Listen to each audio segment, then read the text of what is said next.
알고 있었는데 한 사람은 뭐 하고요? 데려감을 당하고 한 사람은 버림을 당했다. 똑같이 맷돌 갈고 있었습니다. 똑같은 콩. 그런데 뭐예요? 한 사람은 데려감을 당하고 한 사람은 버림을 당하고. 무슨 차이입니까? 한 사람은 영혼을 위해서 살아가고 한 사람은 뭐예요? 일시적인 것만 살아가고. 그래서 겉으로 보는 똑같지만은 속은 다릅니다. 그래서 예수님께서 그런 말씀을 하셨습니다. 이제 제가 마태복음 이제 점점 오다가 거의 끝까지 왔습니다.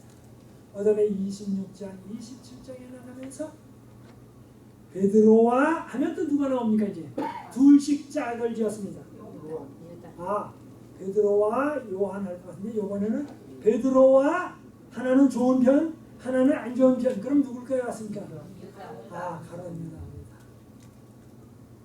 베드로는 예수님을 3번 부인했습니다.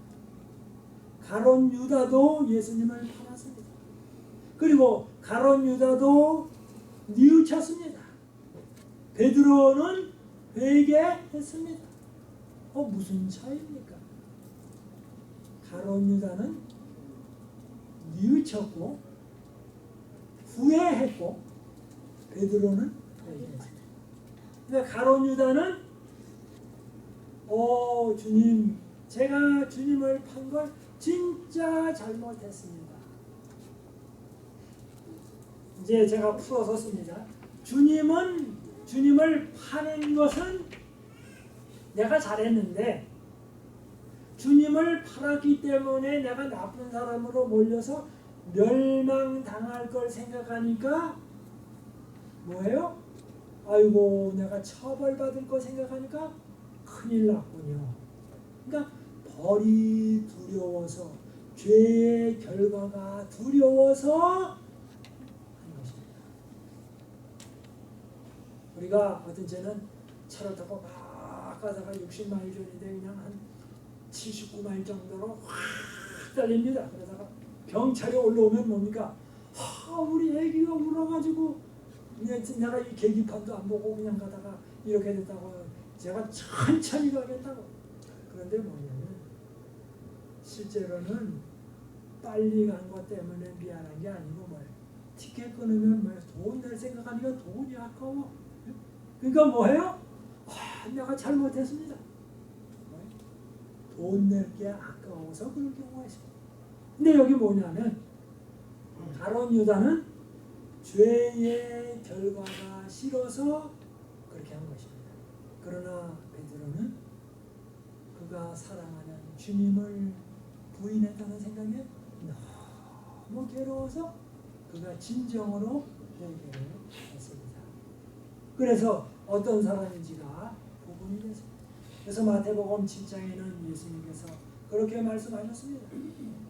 좁은 문으로 들어가라. 좁은 문. 근데 좁은 문은 좁고 협착하고 찾는 이가 적고 그러나 다른 문은 뭐예요? 넓고 크고 들어가는 사람이 많다. 이제 다시 또 창세기에 있는 얘기를 이제 아까는 가인과 아벨 얘기를 했습니다. 그 다음에 노아 방주도 얘기를 했습니다. 그 다음에 이제 누가 나옵니까? 아브라함의 아들 이삭이 나오고 이삭 다음에 또 누가 나옵니까? 야곱과 에서가 나옵니다. 여러분 야곱과 에서 중에 누가 형님입니까? 에서. 전 틀릴 줄 알았더니 틀리질 않으시네요. 왜냐면 야곱과 에서 하면 늘 뭡니까? 동양에서는 누구를 먼저 부릅니까?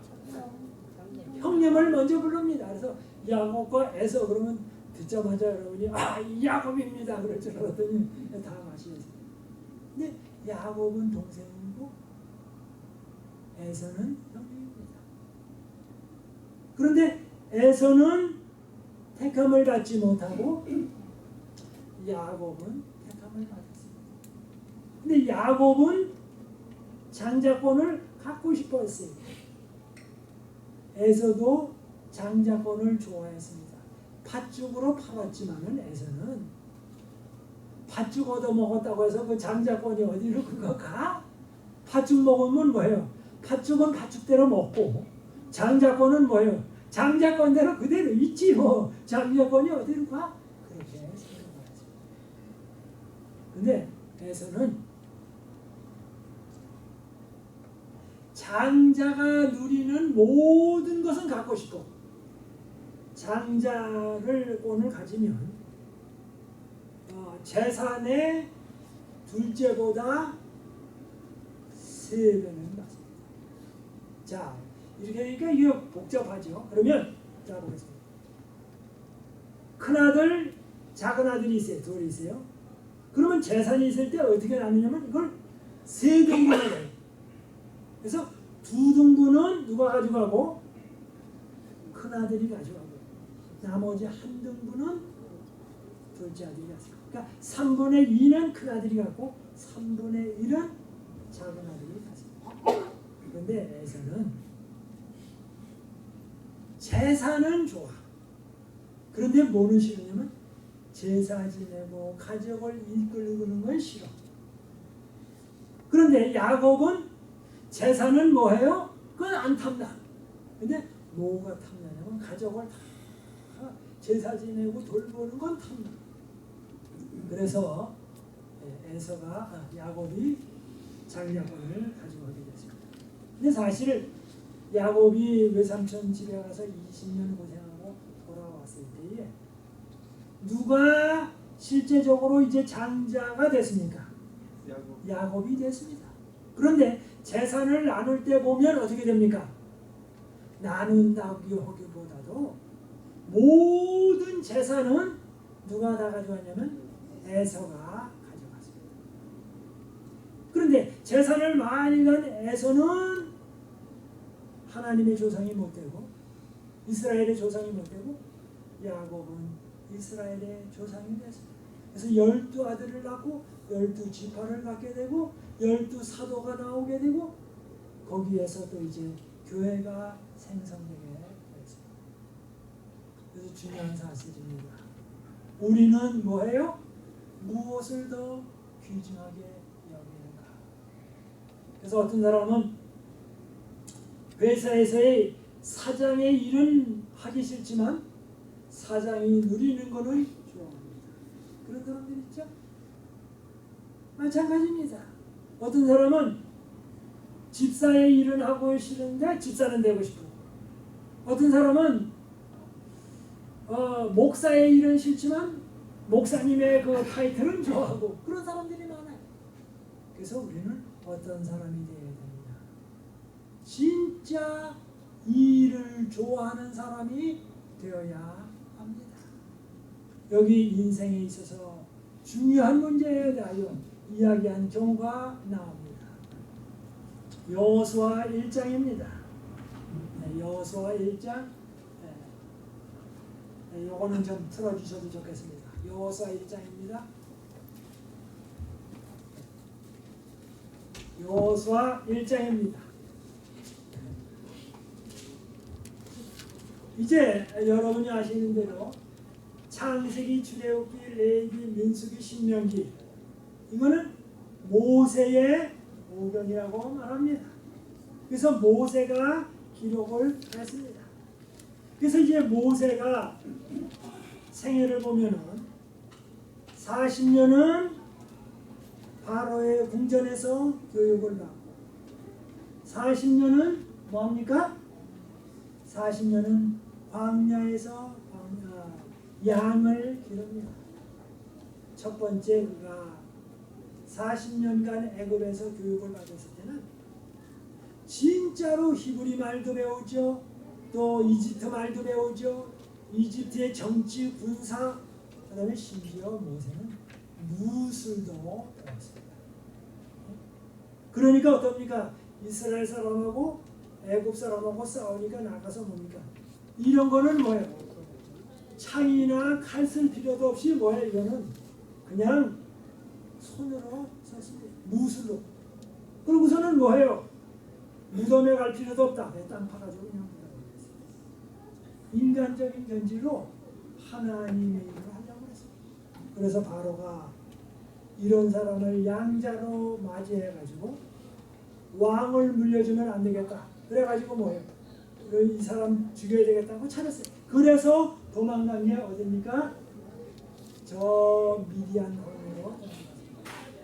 미디안 광야는 요즘에 뭐냐면 저쪽 그 사우디아라비아 쪽하고 이집트 쪽하고 그쪽을 다 거기가 미디안 광야. 그쪽으로 도망가서 40년간 양 기르면서 제대로 교육을 받았어요. 그 다음에 40년간은 이스라엘 사람들을 인도했습니다.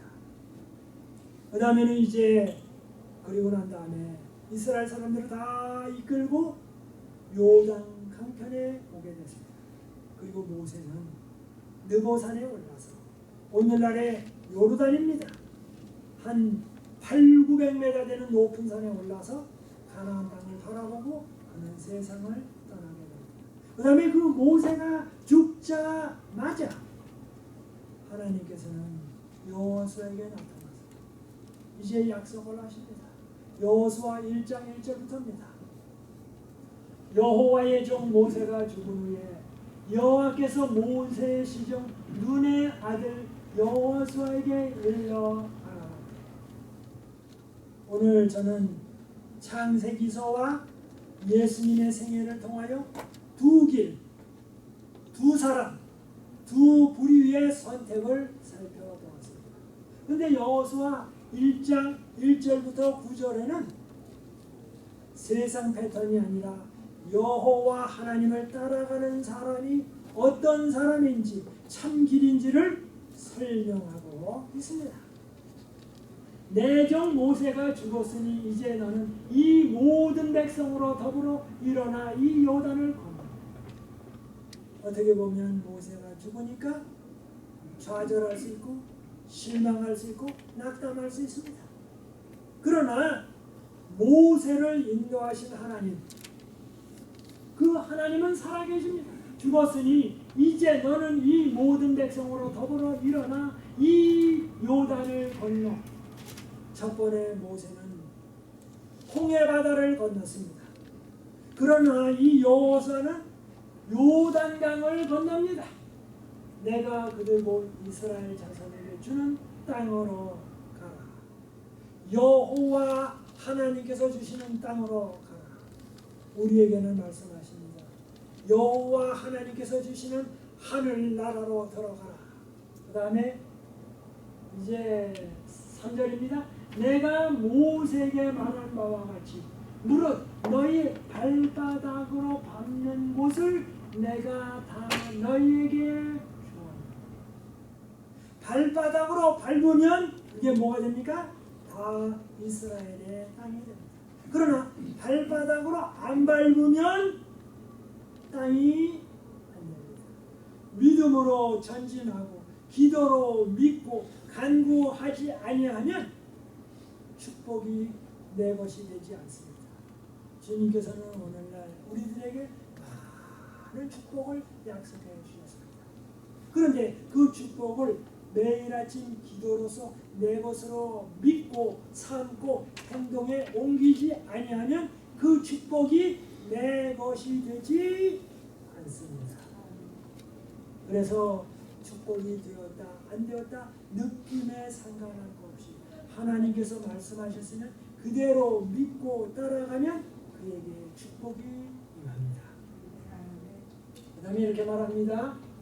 곧 광야와 사막 지역과 레바논에서부터, 그러니까 지중해 서쪽인 레바논에서부터 큰 하수, 큰 강이죠. 유브라데스 강에 이르는 해족속과, 이 해족속은 히타이트 족속이라 그 말입니다. 세계사에 나오는. 그래서 이 히타이트 족속은 저쪽 터키서부터 쭉 그 이집트에 이르기까지의 그 족속이 히타이트 족속입니다. 그래서 성경에는 해족속 이게 맞죠? 세계에서의 히타이트 족속과 온 땅과 또 해지는 편 대해까지 지중해까지니 지중해까지 너희 뭐예요? 국경이 되리라. 그 다음에 5절에 이렇게 말합니다. 너의 평생에 너를 능일 당할 자가 없으리니 평생에 한평생 내가 모세와 함께 있던 것 같이 너와 함께 있을 것이다. 하나님께서는 모세와 함께 하니까 모세의 든 지팡이가 바로의 술사가 뭐 하니까 이상한 게 나왔어요. 그래서 모세가 지팡이를 이렇게 쭉 던졌더니 뱀이 됐습니다. 그랬더니 술사도 이렇게 하다가 뱀이 됐습니다. 그럴 때 뭐예요? 여호와 하나님께서 된 뱀. 모세가 인도한 뱀이 바로의 술사가 했던 뱀을 잡아먹었어요. 그리고 그 지팡이로다 홍해 바다를 쫙 내미니까 홍해 바다가 갈라졌습니다. 그리고 반석을 대니까 반석에서 물이 나왔습니다. 그리고 나중에는 뭡니까? 그 지팡이. 그 다음에 시편 23편에는 뭐냐면 여호와는 나의 목자이시니 원수가 나타날 때는 지팡이로 막대기로 때리고 양일 때는 뭐예요? 이렇게 갈고리 같은 것을 양자리로 쳐. 그래서 원수들에게는 맴매하는 막대기가 되고 하나님의 백성에게는 이끄는 좋은 갈고리가 됩니다. 근데 여기 이렇게 말합니다. 너의 평생에 너를 능히 당할 자 없으리. 내가 모세와 함께 있던 것 같이 너와 함께 있을 것입니다. 여호와 하나님께서 함께 하시면 그것보다 더 큰 축복이 없죠. 자녀들에게 있어서는 부모님이 함께 있는 게 제일 큰 축복입니다. 여호와 하나님께서 우리와 같이 계시는 게 가장 큰 축복. 마찬가지입니다. 예수님의 제자들도 예수님과 함께 있을 때는 놀라운 축복을 받았습니다. 배를 타고 갈 때 예수님이 주무시다가 일어나셨습니다.